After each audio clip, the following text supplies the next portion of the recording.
Notre invité ce matin, François Fillon, bonjour. Bonjour. Merci d'être avec nous. Première interview radio-télé depuis votre victoire à la primaire. Merci d'être là.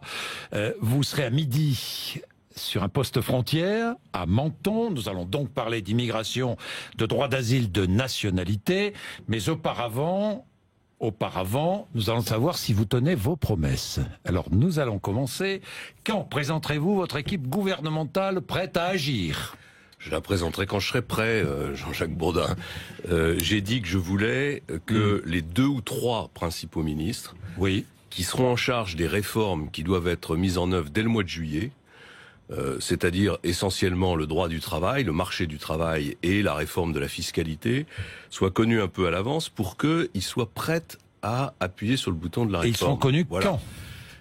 Quand je serai prêt. Voilà, je vais pas m'enfermer dans des délais ou dans des 4 mois avant la présidentielle. C'est une interprétation qui a été un peu. J'ai dit que ça serait avant la présidentielle et après la primaire. Voilà. Et je tiendrai ma promesse. Je vous rassure. Avez-vous choisi votre Premier ministre si vous êtes élu ? J'ai une idée en tête, mais vous avez une idée en tête ? Je vous le dirai ça aussi. Vous n'en saurez pas plus. Voilà, je vous dirai ni son sexe, ni sa provenance régionale. Mais vous avez une idée en tête. J'ai une idée en tête. Il vous a soutenu au premier tour de la primaire. Ce serait préférable. Ce serait préférable. Bon, est-ce que vous abrogerez la loi limitant le cumul des mandats ? Non. Non. Non. Malgré la pression de certains élus, les Républicains. Non, c'est pas une loi que j'ai votée. Je considère qu'elle ne règle pas un certain nombre de questions de fonctionnement du Parlement. Mais j'ai fait campagne en disant que je ne reviendrai pas sur cette loi. J'ai été élu à la primaire. C'est pas pour changer aujourd'hui de position. Est-ce que vous supprimerez le 49.3 si vous êtes élu ? Non, certainement pas. Certainement pas. Je ne touche pas à la Constitution et à son équilibre. Il y a des apprentis sorciers qui manipulent la Constitution, qui pensent qu'il faut retirer tel ou tel article. La Constitution, elle a un équilibre. Le 49.3, il est fait pour permettre à un président de la République, élu au suffrage universel, confronté à un problème de majorité, de gouverner. Donc je laisserai le 49.3. Laurent Wauquiez vous soutient. Il était il y a quelques minutes chez nos confrères d'RTL. Et voilà ce qu'il a dit. Le programme de François Fillon doit être amendé. Du sang et des larmes, ça ne suffit pas. Il faut un peu oublier cela. Qu'en pensez-vous ?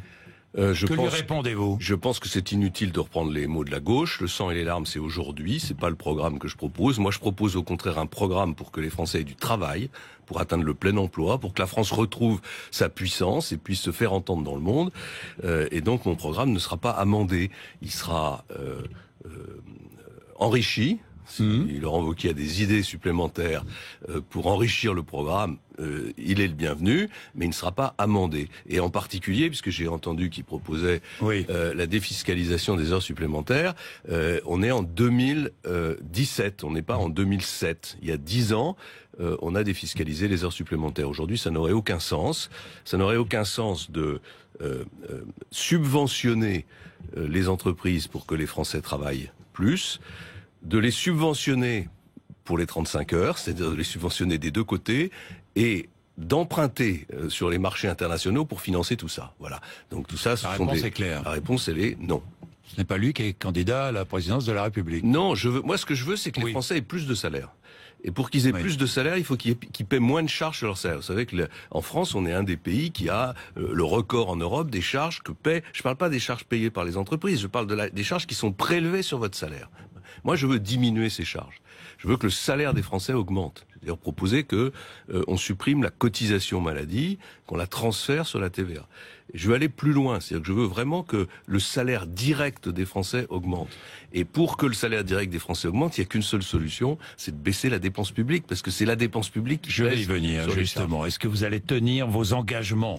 La sécurité sociale, j'ai la grippe, est-ce que tout mon traitement sera remboursé ? Oui, non, cette affaire de sécurité sociale, on n'a pas été bon, on n'a pas été clair dans nos propositions, on voit qu'elle marche pas. Ce matin, toutes les radios sociaux nous expliquent que le système est en train de sauter, parce qu'il n'y a plus assez de place dans les services d'urgence, parce qu'il n'y a plus assez de médecins sur le terrain, et une simple épidémie de grippe est en train de paralyser complètement le système. Oui. Ce qui montre que, quand Madame Touraine explique que tout va bien, que c'est formidable et que c'est le programme de François Fillon qui menace la sécurité sociale, ça n'a juste aucun sens. Donc oui, il va bien falloir réorganiser notre système de protection sociale et notre système de santé. Ce que nous avions écrit a été mal compris. Je l'ai retiré. Vous l'avez retiré. J'ai lancé un débat avec l'ensemble des responsables de la santé, les médecins, etc., qui est en train de se dérouler en ce moment. Les auditions ont lieu en ce moment. Je referai des propositions. Ce que je veux, avant la fin du mois de janvier ou au début du mois de février, ce que je veux, c'est que il y ait une meilleure répartition entre les mutuelles et la sécurité sociale, et que les mutuelles soient plus contrôlées. Voilà, parce que on a vu hier, je crois, dans plusieurs enquêtes qui ont été publiées, que la réforme qui a consisté à rendre obligatoires les mutuelles s'est traduite par des baisses de remboursement. C'est-à-dire que quand Madame Touraine vient proclamer qu'on est mieux remboursé aujourd'hui, c'est pas vrai. Et notamment pour beaucoup de gens modestes, sur les lunettes, sur les soins dentaires, il y a un énorme progrès à faire. Donc le système n'est pas. Vous proposerez toujours une agence de régulation qui regrouperait la sécurité sociale. Non, je proposerai une agence de régulation sur les mutuelles. Voilà. Sur les mutuelles uniquement. Sur les mutuelles. Vous avez changé là aussi. Hein. Non, je pense que ça a été mal. Il y a parfois des porte-paroles qui sont un peu rapides. Puis comme on est en train de fusionner des équipes différentes qui faisaient campagne pour des candidats différents, il y a encore un peu de réglage à faire. Je le reconnais. Bien, François Fillon, est-ce que vous supprimerez 500 000 postes dans la fonction publique en 5 ans? Oui, bien sûr. C'est 8%. C'est 8% des effectifs de la fonction publique. Et c'est pas pour le plaisir de supprimer 500 000 postes. C'est parce que nous avons un niveau de dépenses publiques qui est insupportable, à 57%. On a record absolu en Europe. On sait que cette situation n'est pas tenable. Elle nous conduit à nous endetter de plus en plus sur les marchés. Et donc, il faut faire cet effort. Les collectivités locales ont recruté 1 million de personnel supplémentaire depuis 20 ou 25 ans. Voilà, il y a la révolution digitale qui partout est en train de bouleverser l'organisation des entreprises, des sociétés. On va pas utiliser cette révolution digitale pour améliorer l'efficacité des services publics. Et les fonctionnaires qui resteront, travailleront 39 heures. Je veux qu'on passe payer 39 heures. Je veux qu'on passe progressivement à 39 heures et qu'il y ait une négociation sur les gains occasionnés par ces 39 heures. C'est-à-dire que... Payer 39 heures ou pas? C'est un fonctionnaire, il n'est pas payé à l'heure, à ma connaissance. Oui, non. Mais... Donc ce raisonnement n'a pas de sens. Sur une base, Il ne s'agit pas de demander aux gens de travailler plus sans gagner plus. Je suis d'accord, ils doivent gagner plus. Mais il faut aussi négocier des questions de conditions de travail, des questions de je vous dis carrière. Ça parce que, François Fillon, d'un côté, vous voulez moins de fonctionnaires, donc économie, et de l'autre côté, si vous les payez plus, dépenses. C'est plus compliqué que ça. Ça revient peut-être à zéro, non? Non, c'est plus compliqué. Ah bon? D'abord, c'est pour ça que j'ai dit que je voulais une négociation. Je pense que les personnels qui travaillent dans les services publics, ils ont aussi à cœur de sauver ces services publics, de leur permettre de fonctionner. Donc, de la même façon que dans des entreprises, il y a des négociations entre la direction et les personnels pour permettre le bon fonctionnement de l'entreprise. Et il y a des entreprises qui ont négocié des passages à 39 heures, payés 37, payés 38. Donc, je voudrais laisser une certaine marge de manœuvre. Mais la deuxième chose, c'est que le nombre de fonctionnaires génère aussi une organisation, une production de normes, des contrôles, etc. Donc il ne faut pas simplement voir les choses de façon mathématique. La réduction du poids de la puissance publique sur la société française, c'est plus de liberté, c'est plus d'efficacité, et donc c'est plus de richesse produite. Élu président de la République, est-ce que vous abrogez le compte pénibilité? Oui. Vous l'abrogez? Oui, je l'ai toujours dit. Et que faites-vous de ceux qui ont déjà des droits acquis? Il ne s'agit pas de revenir sur les droits acquis. Il ne s'agit pas de... Mais vous les remboursez? Vous leur donnez la possibilité de partir plus tôt à la retraite? Comment dirais-je, les droits acquis, ils sont acquis. Voilà, on ne va pas revenir sur les droits acquis. Bon. Maintenant, et je ne veux pas non plus nier qu'il y a une question de pénibilité. Mais chacun voit bien que cette réforme est ingérable. Il suffit d'aller voir des agriculteurs à qui on demande de faire l'analyse de la pénibilité de chacune des tâches qui sont celles des personnes qu'ils emploient dans leurs exploitations agricoles. Enfin, je dirais, ils sont désarmés devant le caractère bureaucratique et absolument insupportable de ces mesures. Donc on les abrogera. S'il faut les remplacer, s'il faut engager une réflexion sur la pénibilité, sur des solutions qui soient plus efficaces, je suis prêt à le faire avec les organisations syndicales, mais c'est pas simple. Hein. J'ai déjà réformé les retraites plusieurs fois. Il n'y a pas un pays au monde qui a trouvé un système efficace en matière de pénibilité. L'immigration, parlons-en puisque vous allez présenter des mesures en matière d'immigration. Alors regardons un peu ce que vous proposez. En ce qui concerne le droit d'asile, vous m'arrêtez si je dis des bêtises. Traitement immédiat de la demande d'asile, obligation de déposer la demande d'asile dans les 15 jours suivant l'entrée sur le territoire, durée maximale d'examen 120 jours. On est bien d'accord jusque-là. Hébergement des demandeurs d'asile dans des centres dédiés, gérés par l'État ou par des associations. C'est-à-dire plus de chambres d'hôtel. Plus de chambres d'hôtel. Voilà. Vous supprimez toutes, ça coûte très cher. Ça coûte cher et surtout, qu'est-ce que je veux faire ? Oui. Il y a beaucoup de gens qui viennent en France demander l'asile. Il y a une tradition de l'asile dans notre pays qui est aussi vieille que notre histoire. Il ne s'agit pas de revenir dessus. 70% des gens qui viennent demander l'asile n'y ont pas droit et sont déboutés. Simplement, le système est fonctionne tellement mal, ils restent très longtemps sur le territoire, ils ont donc le temps de s'y installer, d'y créer des liens, de scolariser leurs enfants, etc. Et après, ça devient très très très difficile de les expulser du territoire, alors qu'ils n'ont pas le droit d'y rester. Donc je veux raccourcir les délais. Je veux faire en sorte qu'ils soient logés dans des centres dédiés pour qu'on sache où ils sont et qu'on puisse garder un œil sur ceux notamment qui vont être déboutés. Et je veux qu'on raccourcisse beaucoup les délais d'obtention de l'asile. En ce qui concerne l'immigration légale, fixer chaque année par un vote du Parlement le nombre d'étrangers qui pourront être admis en France. Il va falloir réformer la Constitution. Alors c'est pas certain, mais il y a un débat sur cette question. Moi je prendrai mes responsabilités. S'il faut le faire, on le fera. Qu'est-ce que je veux faire ? Je veux que la France décide chaque année du nombre de personnes qu'elle est en mesure d'accueillir, en fonction de ses capacités économiques. Travail, familial. On fixe un volume global. Étudiant. Voilà. Qu'est-ce qu'on voit ? On voit que le nombre de visas qui ont été accordés en France depuis 5 ans n'a cessé d'augmenter. Voilà. Dans un pays qui a près de 6 millions de personnes qui sont inscrites à Pôle emploi, qui a près de 9 millions de pauvres, et qui est dans une situation très difficile, et avec des perspectives d'augmentation des flux migratoires en raison de la situation en Afrique, en raison de la situation au Proche-Orient, qui sont en croissance. Donc qu'est-ce que je propose ? De mettre en place le système que le Canada a mis en place, qui fonctionne parfaitement, et qui permet au Parlement, dans un débat démocratique, transparent, de fixer chaque année des quotas. 8 ans de résidence pour acquérir la nationalité française. Oui.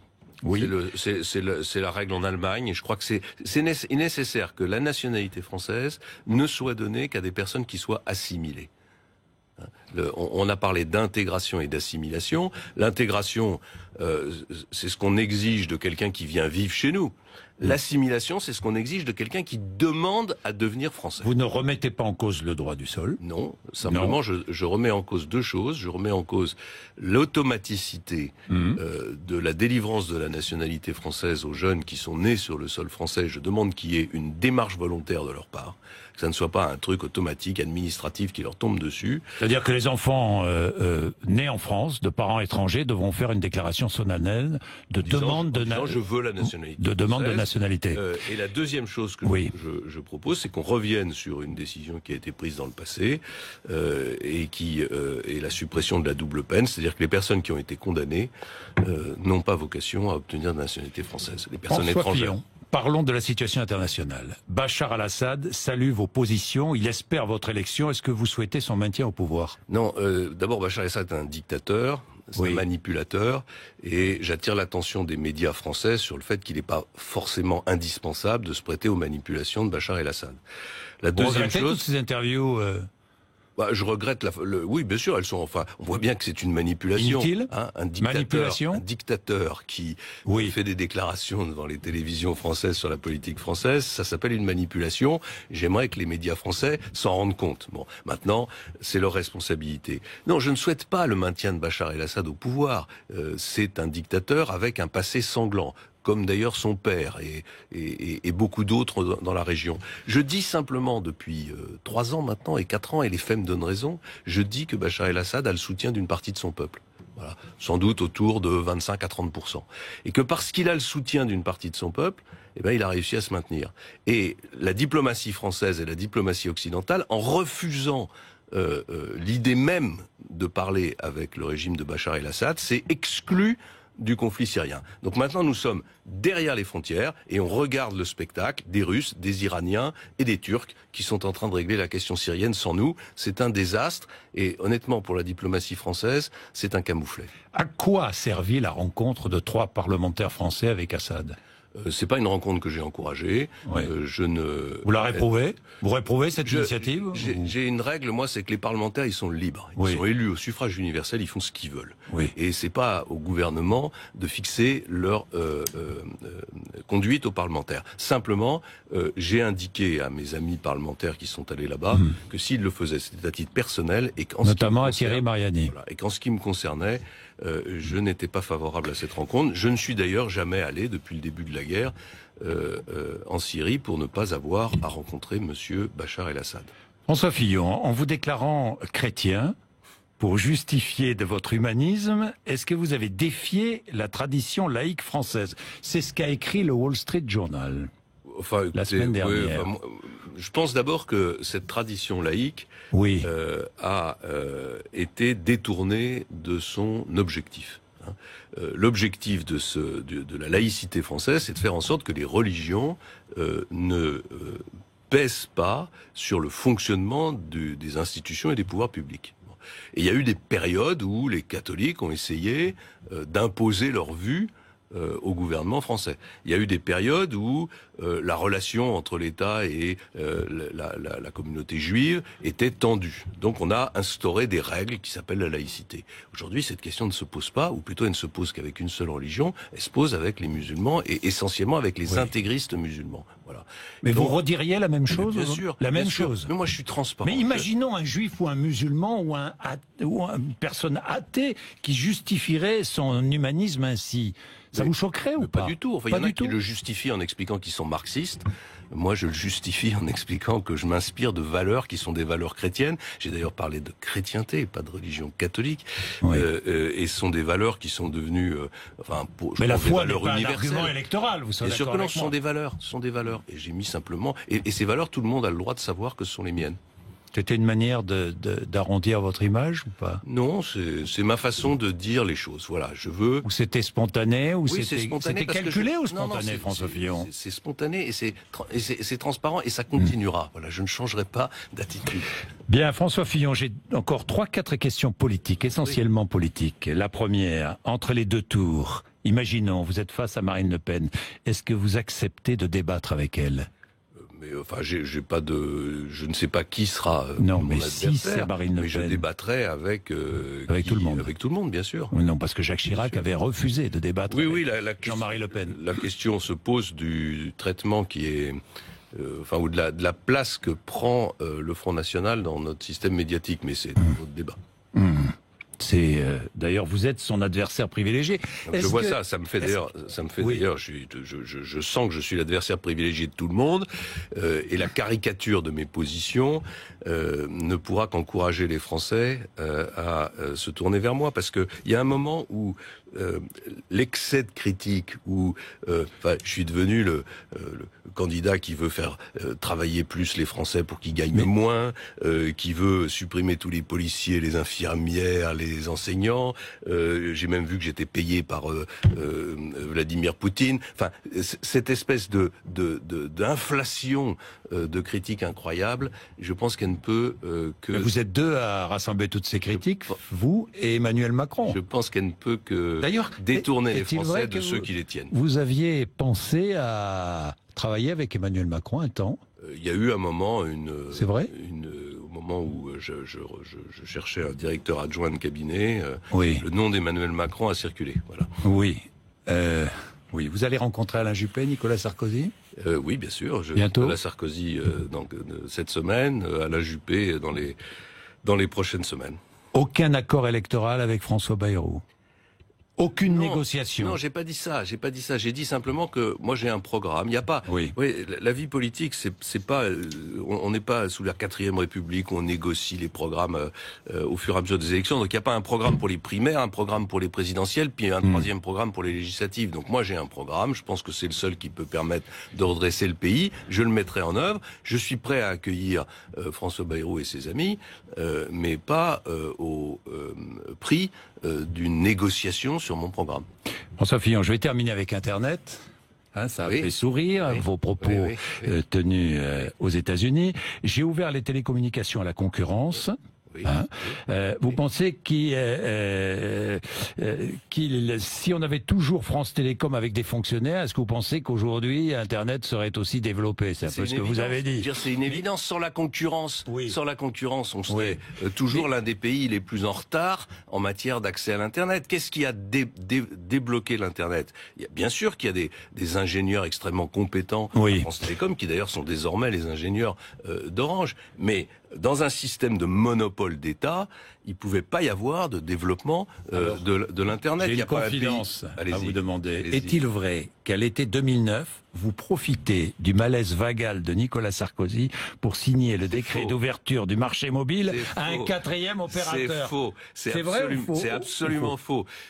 Qui peut imaginer qu'on puisse qu'un Premier ministre puisse décider de l'attribution d'une 4e licence de téléphonie mobile sans l'accord du président de la République et de son équipe? Mais ce qui est vrai, c'est que je revendique la concurrence. Voilà. Je considère que la concurrence a été l'un des moteurs les plus importants dans le développement de l'Internet, des services, dans la baisse des tarifs. Et je rappelle que la gauche s'est battue de toutes ses forces contre la privatisation de France Télécom. Merci François Fillon d'être venu nous voir ce matin.